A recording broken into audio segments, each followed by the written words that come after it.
bwa nyuma yo kubinga bakaza bakatarake byo kurya aha street ya Katara haruguto bakabatware nyuma mu Kataro munda nabagira ngo abamaduka bakacikoresa nko mugisha nuko kutanduko kushubure byo kurya nke byabo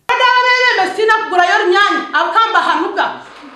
yica bakatwara nk'ikinte kikunuga umutawo abeebembezi bagarukire bataho mu nshonga z'abantu aba okutunga enchwamu ya muheru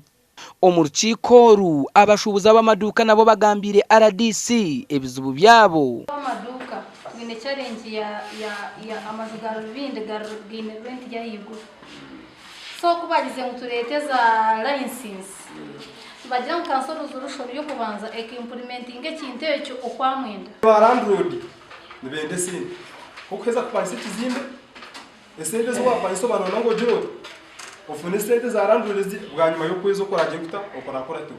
urukiko ruhingwize ngo haba amaduka barekeraho kuguze byo kurya biru kujunda bitu babirekera bakatareke byo kurya kwikiriza umurukiko nduru kuko kwamba bakwikiriza tukahamisiriza ikibazo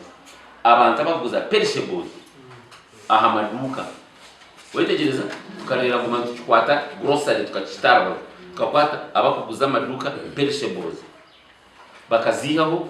ninga bakazo mukatare nabari makanso shaheje yitwemerira resolution yahererushireyo ne yenda report ya implementation ya kanso resolution yo kubanza zahantu nkamunana nojuriza no RDC nojuriza no chama nojuriza no akawo nojuriza no matawoni kraka nojuriza no muyibara RDC imekatera turya abagenyi yatahizo baryo rwa kashatu ebiro 8 kwa 2 2023 ngo abebembezi ba district hamwe na technical team kubanza barambura umwanya gwa Katare ngo babanze bagutereza ngo ndero nabwanyuma babone kutwara yabashubuza aba hatwija kwemphasizing ngwejo resolution yarajwa kutebwa mu Turangiza nutikikora rwembe omwaka gwahwa rwabonera elpibire nshabarhanga elizoba yabisize ahabwa TV West ndi Evans Taremwa Kashari MBARARA.